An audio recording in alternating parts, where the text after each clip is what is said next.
प्रभुंकर महत् नाम धन्यवाद हो कारण से आप मान को सुस्थ और सुरक्षित रखी यही दिन मानकरे तांकरे सानिध्य मध्य को आसीबा पाए पुनः पुनः सुजोग प्रदान करुचंती। आपण मान को मध्य मोहर भक्तिपूर्ण नमस्कार ज्ञापन करे। आपण माने समय बाहर करी एही शनिवार बाइबल अध्ययन कार्यक्रम रे जोग देउचंती धारावाहिक भाव रे। आशा करे आपण माने निश्चित भाव रे आशीर्वाद प्राप्त होइथिबे। सबु विषय जे आमे बुझी परिबा एपरी सहज नुहे बेले बेले आत्मांक साहाय्य रे आमे चेष्टा करू ईश्वरंकर निगूढ़ रहस्य सबको बुझिबा पई। आ प्रभु मध्य आमान को सेही परि भाव रे साहाय्य करी आसुचंती। कटकुड़िया बाप्टिस्ट मंडली रो एही शनिवार बाइबल अध्ययन उपासना को आपण मान को पुणी थरे स्वागत जनाए। आसंतु आमने प्रार्थना करिबा पुणी आजिर एही उपासना मध्य को जिबा। प्रिय प्रभु आमे तुमर महत् नाम को स्मरण करी तुमर महिमा गौरव प्रशंसा करुछु।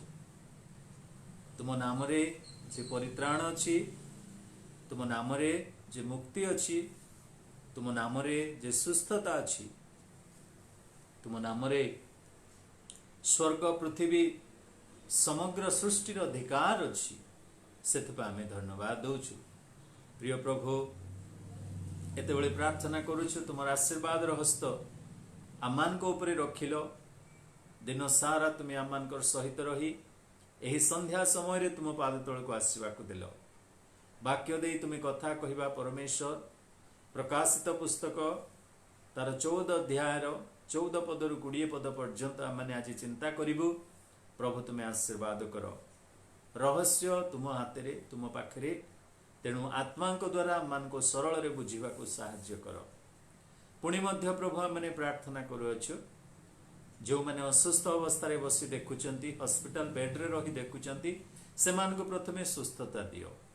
जो परिवार मान करे दुख पड़ीची प्रभु से परिवार मान को मध्य प्रभु तुम्हें शांति सांत्वना प्रदान करो। मंगलमय पिता आरंभ रु शेष पर्यंत तुम्हें रही करेंट रो समस्या रु नेटवर्क रो समस्या रु एही प्रभु यांत्रिक त्रुटि रु आमान को उद्धार करो।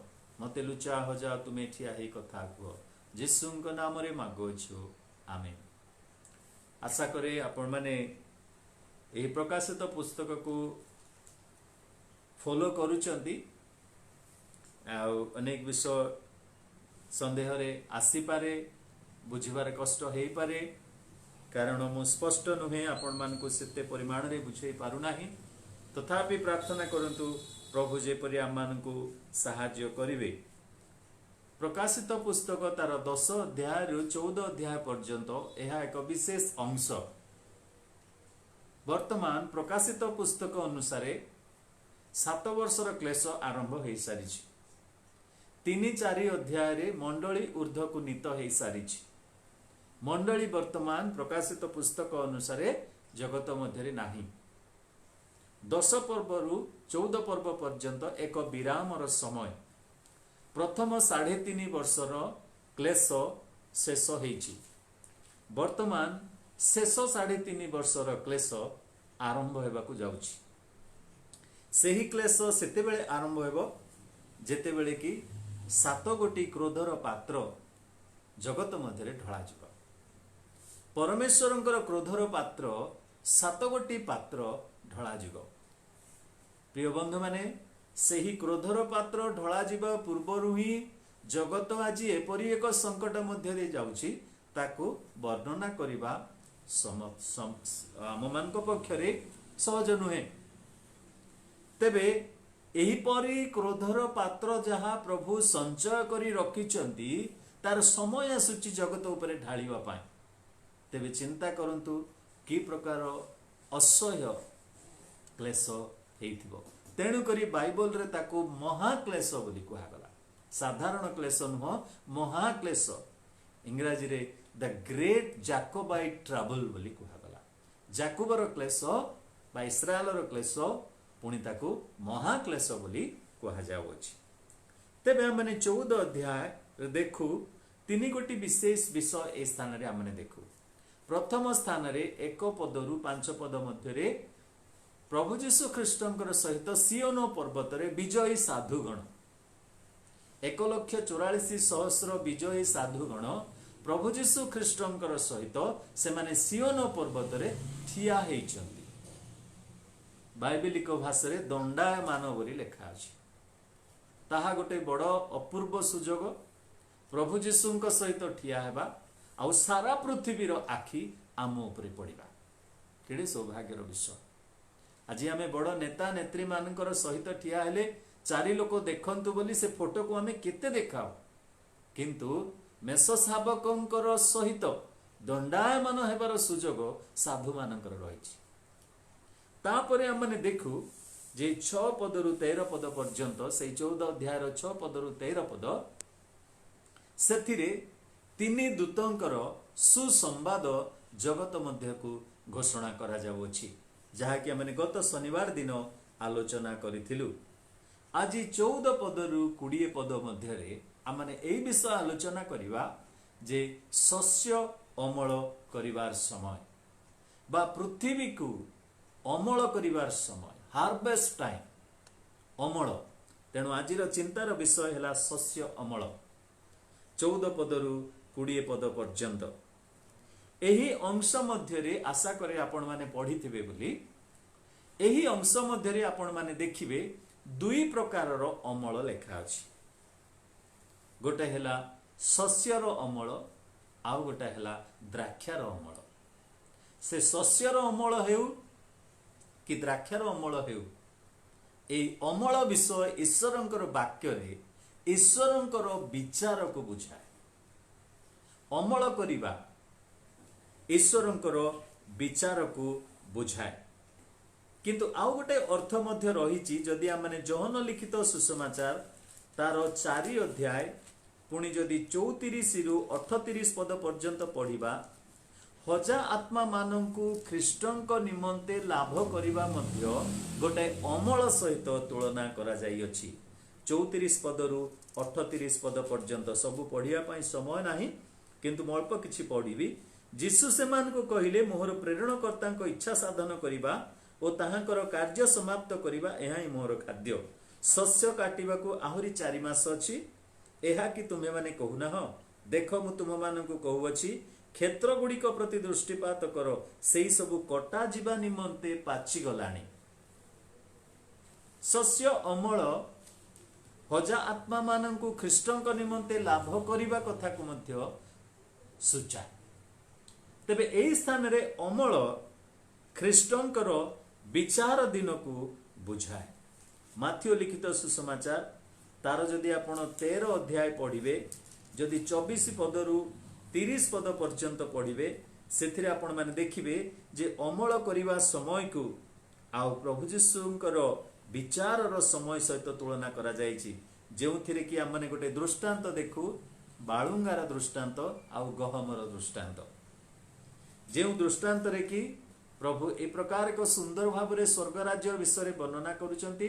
जणे लोक उत्तम बीज बुणिले, किंतु रात्रि काल रे शत्रु आसी बाळुंगा बुणी देई चली गला। जेतेबेले एही खबर प्रभुंक कान को गला, प्रभु सेतिरे प्रकाश करूचंती दास मानंकु, तुमे जाई वर्तमान से बाळुंगा गुडा को उपाड़ नाही, किंतु से मानकु एका संगरे बढ़िबा को छाड़ी दियो। दुहे एका संगरे बढ़ंतु, तार समय आसीबो आमने बाळुंगा को आउ गहम को अलगा करिबा। से हेउची ईश्वरंकर शेष दिनर विचार को मध्य बुझाए। परमेश्वरंकर क्रोधर दिन को मध्य ताहा बुझाए। लूक पुस्तक तार 3 अध्यायर 8 पदरु 17 पदरे मध्य पढ़िबे जे एही अमल को ईश्वरंकर विचार सहित जोड़ी दिया जाई अछि। जोएल पुस्तक तार 3 अध्याय पुरातन नियम रु गोटे अंश पढ़िबा।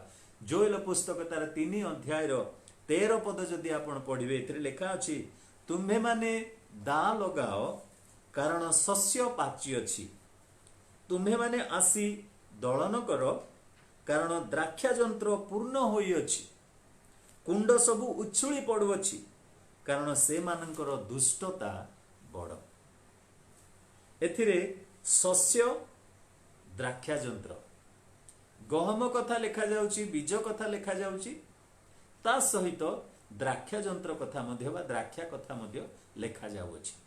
जे परमेश्वरंकर गोटाए दिन रही जो दिन को कि प्रभु आसीबे एवं शस्य को दलन कला परी द्राक्षा क्षेत्र रे द्राक्षा को दलन कला परी प्रभु जगत को दलन करिवार समय आसुअछि जहाँकि ताहांकर क्रोध रे विचार करिवार समय।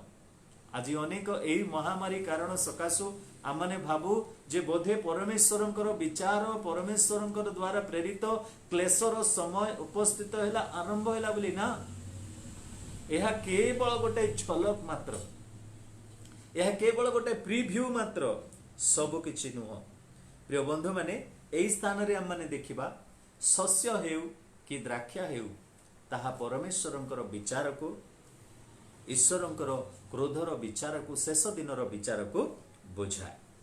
माथ्यू लिखित सुसमाचार तार 13 अध्याय 39 रु 43 पदरे मध्य आमने सेही कथाटी को देखु जो कथाटे कि आमने आगरु मु आपण मानकु कहूथिली जे एही बाळुंगा आउ गहम को से प्रभु कौन करूचंती एका सांगरे बढ़िबा को देउचंती। एका सांगरे जेतेबेले बढ़ुचंती बाळुंगा मध्य बढ़ुची गहम मध्य बढ़ुची। किंतु मोर प्रिय बंधु माने आपण माने जानती जे एही बाळुंगा एपरी विषाक्त एपरी कष्टदायक एपरी आउ ताहा आउ एही गहम प्रति अन्याय करूची जहा कि जना पड़ी जाउची प्रभुंक दृष्टि रे। प्रिय बंधु माने भल वृक्ष भल फल ही देव, मंद वृक्ष मंद फल ही देव। शेष रे भल वृक्ष को मंद वृक्ष को अलगा करिवार समय आसी जाउची, ता होची अमलर समय। बाळुंगा को संग्रह करी अग्नि रे पोड़ी दिया जीवो, किंतु गहम को सेही शांति राज्यर अमार रे प्रभु संचय करी रखिबे। तेबे आसंतु आमने दुई गोटी अमल कथा ए स्थान रे चिंता करिबा, शस्यर अमल आउ द्राक्षार अमल। एई दुई गोटी अमल मध्य रे आमे देखिबा तीन गोटी विशेष विषय अति साधारण अटे। प्रथम विषय हैला अमलकारी किए ताको अमल करूची, पुणी द्वितीय विषय अमलर बा शस्यर परिपक्वता ताहा पाची जाइची बोली लेखा अछि।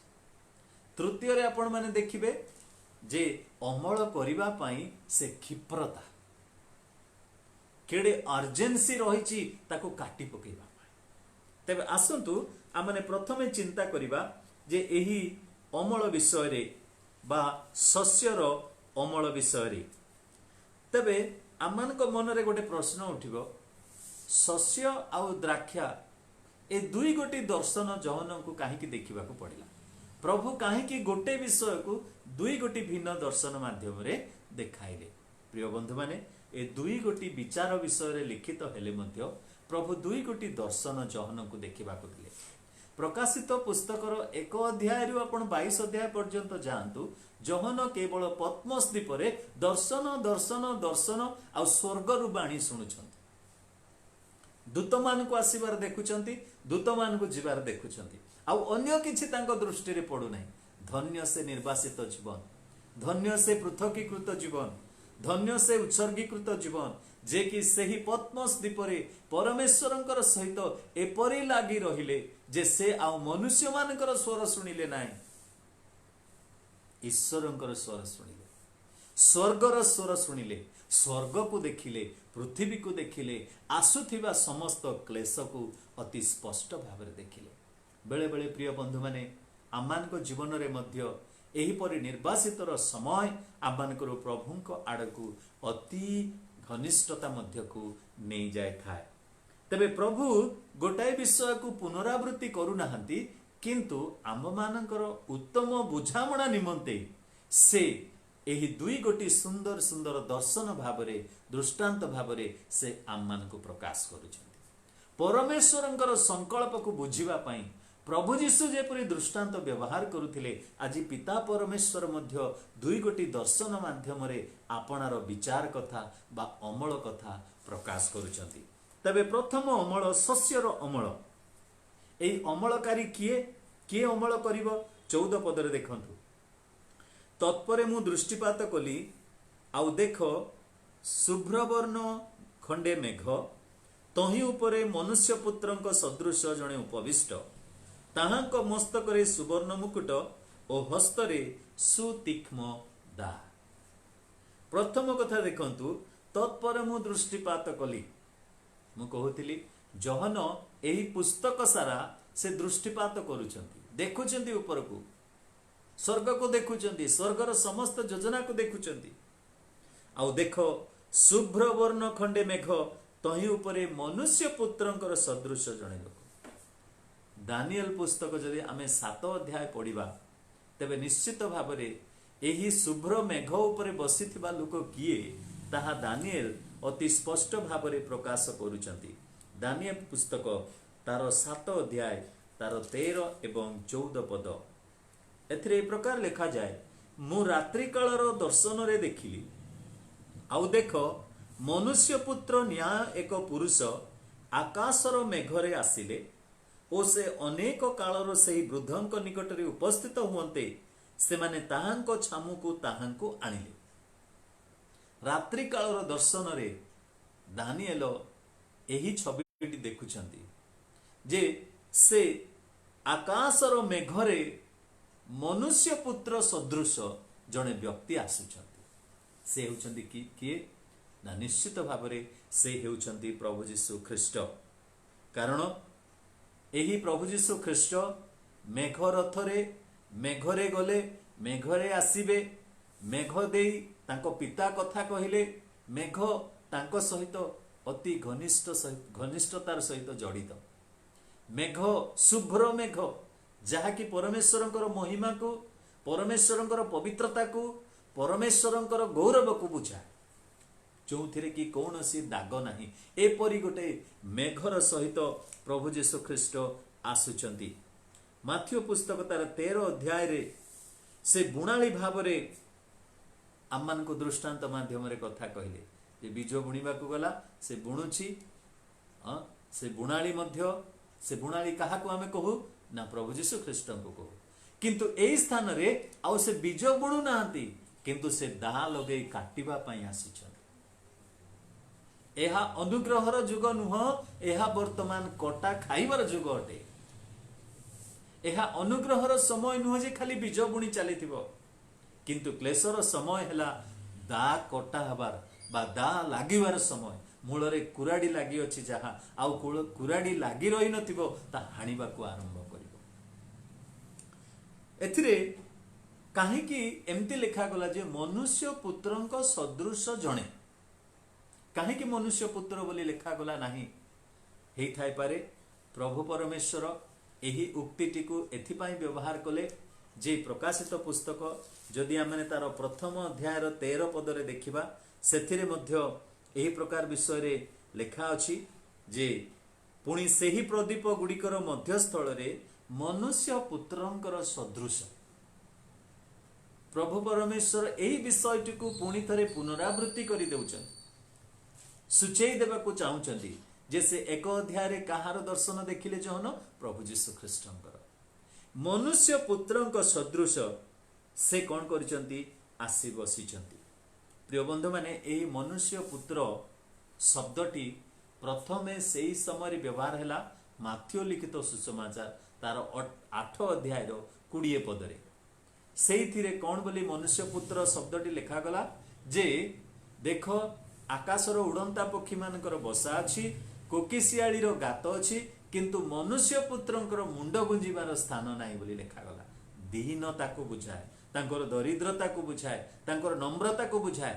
କିନ୍ତୁ ଏହି ସ୍ଥାନରେ ପ୍ରକାଶିତ ପୁସ୍ତକ 14 ଅଧ୍ୟାୟର 14 ପଦରେ ଲେଖା ଅଛି, ମନୁଷ୍ୟ ପୁତ୍ର ସଦୃଶ ହାତରେ ସୁତୀକ୍ଷ୍ମ ଦା ନେଇ ଆସୁଛନ୍ତି। ସେଥିରେ ତାଙ୍କର ଦୀନତାକୁ ବୁଝେଇଲା, କିନ୍ତୁ ଏହି ସ୍ଥାନରେ ତାଙ୍କର ମହାଶକ୍ତି, ପରାକ୍ରମ, ସମସ୍ତ ଅଧିକାରକୁ ବୁଝାଏ।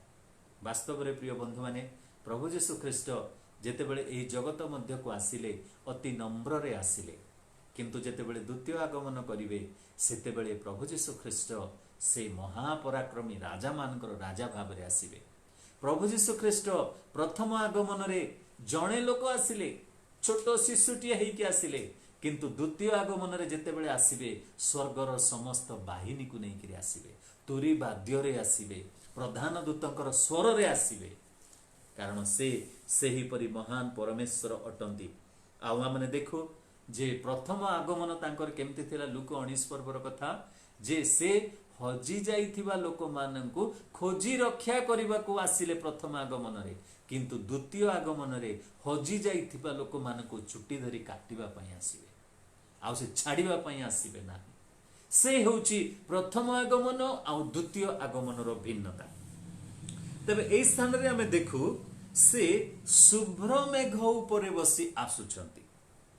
माथ्यू लिखित 24 अध्याय जदि तार 30 पद आम माने पढ़िबा सेथिरे लेखा अछि जे से मेघमाला रे 24 रो 30 पद रे लेखा अछि सेतेबेले आकाश रे मनुष्य पुत्रंकर लक्षण देखा जिवो, पुणी से समय रे पृथ्वीर समस्त गोष्ठी विलाप करिवे एवं मनुष्य पुत्रंकु महापराक्रम ओ महामहिमा सह आकाशर मेघमाला रे आगमन करिबा देखिवे।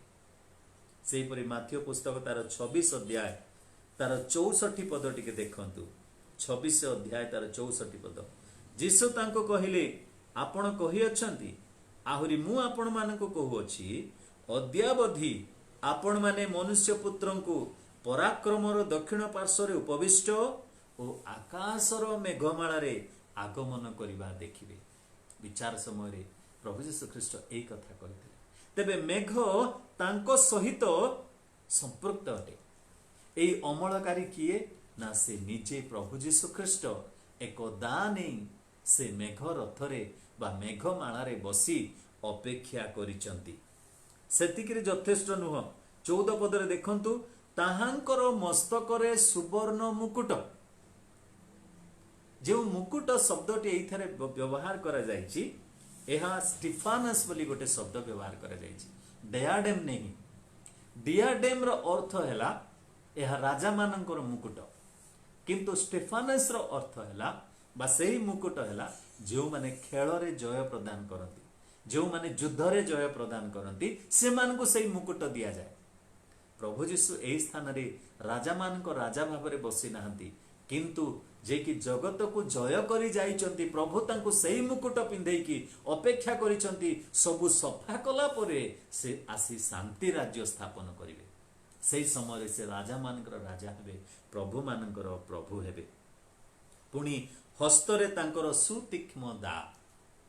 एहा पुराना दिनर गोटे अमलकारी गोटे आउ टूलटीए बा गोटे अस्त्रटीए। दाढ़ पुणी टिके बांकेकी रहिथिबो, गोटे लंबा तार बेंट थिबो, ताकू धरी अति सुंदर भाव में अमल करा जाउथिला। आजिर समय रे आम माने केही अनेक तांको देखि नथिबा पिला माने तो जानि नथिबे दा माने कोन बोली, किंतु प्रभु अति पुराना गोटे चिन्ह को जो आउ इस्राएल देश रे जहा कि से माने गहम काटिबा पई जब काटिबा पई व्यवहार करुथिले सेही दार चिन्ह को देखौछंती अमल करिबा पई। प्रिय बंधु माने सेही दा विचारर गोटे चिन्ह हेतिबो। आज जेमती भारत सरकारंकर अशोक स्तंभ गोटे रहे चिन्ह परी, ठीक सेही परी न्यायालय गोटे चिन्ह रहे, डाक्तरखानार गोटे चिन्ह रहे, टिकस नेबार देबार कर विभाग गोटे चिन्ह रहे, ठीक सेही परी प्रभु परमेश्वरंकर विचारर गोटे चिन्ह बोधे दा हेतिबो। तेबे दा नेइकिरी से आसुचंती। 15 पद आमने देखिबा अमलर परिपक्वता। सेथिरे मंदिररु आउ जणे दूत बाहरी सेही मेघारूढ़ व्यक्ति की उच्च स्वर रे कहिले आपणक दा लगाई शस्य काटंतु, कारण काटिबार समय उपस्थित आउ पृथ्वीर शस्य अतिरिक्त परिपक्व होई अछि। 15 पदरे आमे देखु अमलर परिपक्वता बा शस्य अतिरिक्त पाची जाइछि बोली कुआ होछि। गहम कि धान जेतेबेले अतिरिक्त पाची जीवो आपण माने देखिबे केते सुंदर देखा जाउथिबो। ताहा जस्ट गोटे आउ सुना लेप देइथिबा गोटे ग्राउंड परिबा पड़िया परि देखा जाउथिबो। प्रिय बंधु माने एई स्थान रे आमे देखु आउ गोटे दूत परमेश्वरंकर मंदिर रु बाहरी आसिले। ए हेउछंती चतुर्थ दूत। 14 अध्याय रे ए हेउछंती चतुर्थ दूत। 3 दूत ऑलरेडी सेमानकर काम करि सारिचंती। प्रभु परमेश्वर मंदिर रु आसीबा अर्थात मंदिर होची परमेश्वरंकर वासस्थान, सेही स्थान रु गोटे दूत बाहरी आसिले। से एई दूत माने कोन करंती आमने देखु एई अध्याय रे से माने प्रभु परमेश्वर को साहाय्य करूछंती, आसिस्ट करूछंती, असिस्टेंट अतंती। पुणी एई दूत माने मध्य विचार समय रे परमेश्वर से मान को व्यवहार करती, जोठिरे दंड घोषणा करिवार अछि, विचार करिवार अछि, संहार करिवार अछि, से दूत मान को प्रेरण करूथिले। तेबे मेघारूढ़ व्यक्ति की उच्च स्वर रे कहउछंती, कहार क्षमता अछि प्रभु यीशु ख्रीष्ट सम्मुख रे उच्च स्वर रे कथा कहवा पाई। प्रिय बंधु माने आपण माने देखिथिबे राजा राजुड़ा समय रे टेलीविजन माध्यम रे मध्य देखिथिबे जे राजा जेतेबेले सिंहासन रे बसिथिबे तांको द्वारा नियुक्त प्राप्त होइथिबा जणे द्वारी थिबे जे कि उच्च स्वर रे डाकिबे। आज जदि आपण माने न्यायालय को जिबे, न्यायालय रे मध्य विचारकर्ता जेतेबेले बसिचंती तांको सम्मुख रे जणे गोटिए स्टिक धरिकिना, बाड़ी धरिकिना, पोशाक पिंधिकिना से ठिया हेतिबो, तापरे से कहइबो अमुक लोक हाजिर हो, अमुक लोक हाजिर हो, से हेउची तार मुखपात्र परि से कहउछंती। दूत मध्य उच्च स्वर रे से ही प्रभु यीशु ख्रीष्ट को कहउछंती मेघारूढ़ व्यक्ति की। कौन कहउछंती ना जे कहउछंती जे स्वर्ग रु ऑलरेडी तुमको सैंक्शन दिया गला। प्रिय बंधु माने जौन पुस्तक तार 5 अध्याय 27 पदरे जदि आपण माने पढ़िबे सेतरे लेखा अछि समस्त विचारर दायित्व प्रभु यीशु को दिया गला बोली। 5 पर्वर 27 पदरे आउ से मनुष्य पुत्र हेबारु से ताहांकु विचार करिवार अधिकार देले। किए देले? पिता परमेश्वर देले। प्रभु यीशु ख्रीष्ट सब विचार करिवार अधिकार पाइले काहाठारु ना पितांको ठारु। तेणु एही दूत कहउछंती वर्तमान तुमरो पिता जे कि सिंहासन उपरे अछंती से तुमको अधिकार देले, वर्तमान तुमे दा लगे काटिबाकू आरंभ कर, विचार करिबाकू आरंभ कर। प्रिय बंधु माने दयालु प्रभु परमेश्वर अपेक्षा करिथिले, वर्ष वर्ष धरी अपेक्षा करिथिले जेमते कि आमे बदली जिबा, किंतु बाळुंगा बदलिला नाही। बाळुंगा कोन कला ना गहम को चापी पकेइला, ताकू उठिबाकू देला नाही, ताकू एपरी प्रभाव पकेइला जे सेई गहम मोड़ी मोड़ी हे तळे रहिला।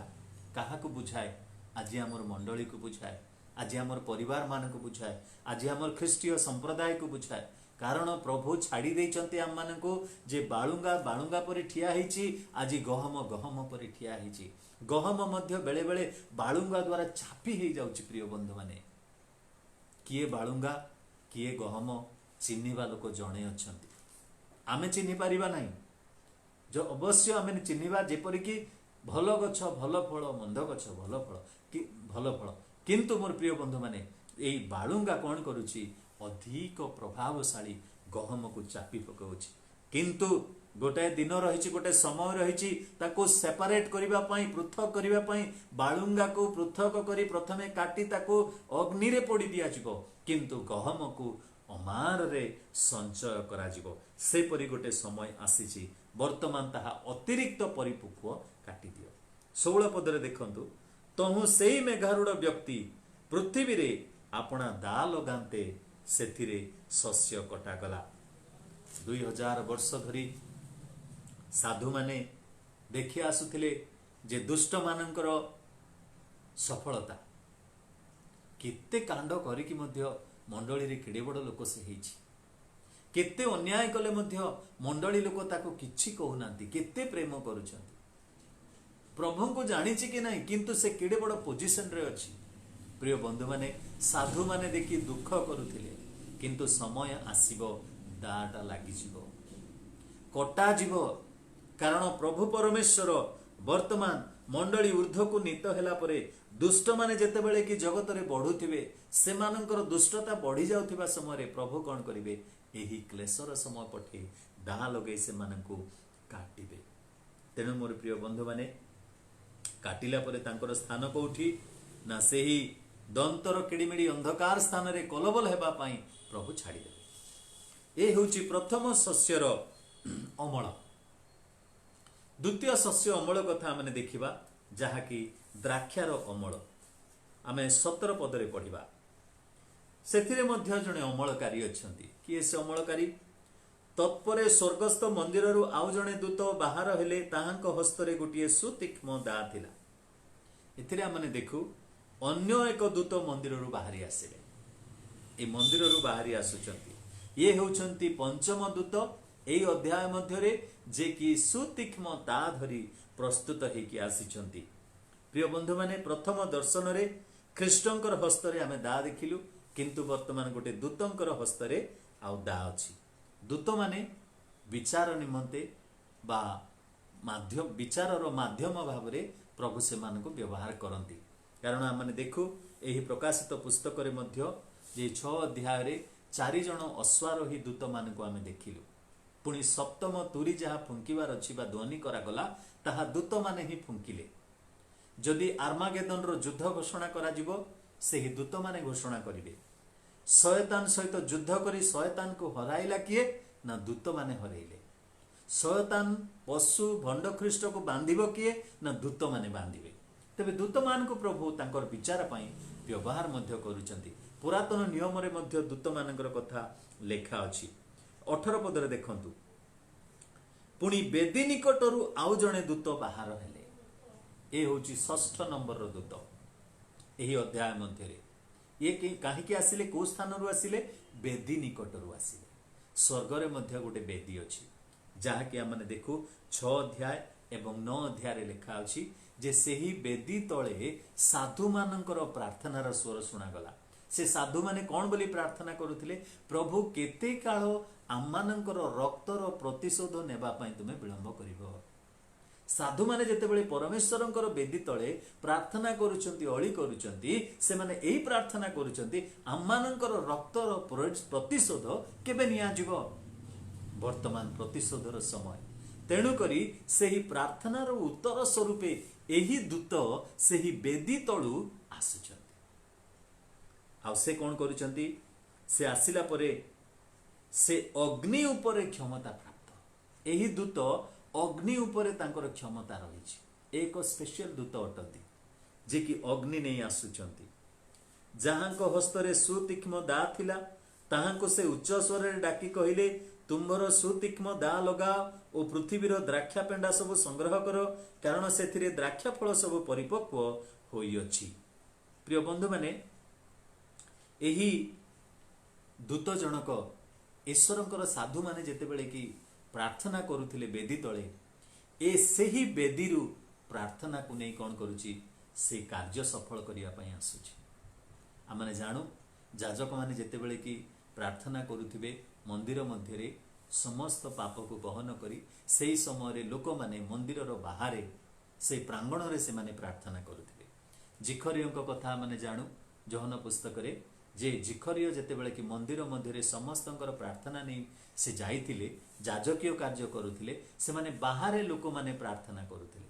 जेतेबेले विलंब हैला से माने आसी कि जाजकों को बाहर को नहीं केले। एई दूत मध्य ठीक सेही प्रकार ईश्वरंकर लोकमानंकर बेदीर प्रार्थना रु से कौन करूचंती? कार्य को बढ़ाइचंती आगो को जे विचार करिबा पई। ओके, तेबे एई द्राक्षा क्षेत्र संग्रह प्रिय बंधु माने ईश्वरंकर वाक्य रे द्राक्षा को विश्वासी सहित तुलना करा जायछि, इस्राएल सहित मध्य तुलना करा जायछि। किंतु 3 प्रकार द्राक्षा अछि। गोटे द्राक्षा इस्राएल को बुझाए। गीत 80 रो 8 पर्व रे आपण 8 पद रे देखिबे जे बाहरु गोटे तुमे द्राक्षा लता आनिलो, ताको रोपण कलो, तार शाखा माड़ी गला, ए समस्त विषय। द्वितीय द्राक्षा जौन पुस्तक 15 पर्व, जहा कि विश्वासी माने हेउचंती सेही द्राक्षा लतार शाखा। तृतीय द्राक्षा जहा कि प्रभु रोपण करिनांती से होची वन्य द्राक्षा। जो द्राक्षा के विषाक्त प्रिय बंधु माने एई स्थान रे सेही द्राक्षा कथा कहा जाए, वन्य द्राक्षा कथा। कारण एथिरे लेखा गला द्राक्षा फल सब परिपक्व होई अछि। ए परिपक्वर शब्दर अर्थ हैला एपरि भाबरे से माने पाची जाइचंती, सेइठु रस सब बाहरी पड़ुछि। सेही द्राक्षा फलर रस बाहरी पड़ुछि, अर्थात दुष्ट मानकर दुष्टता वृद्धि पाई प्रचुर भावरे ताहा कौन होछि देखा जाउछि। तेणु करी प्रभु परमेश्वर कौन कहउचंती 19 पदरे, तहिरे सेही दूत पृथ्वी रे अपना दा लगाई सेथिरे द्राक्षा फल सब संग्रह कले ओ ईश्वरंकर क्रोध रूप महा द्राक्षा कुंड रे सेही सब निक्षेप कले।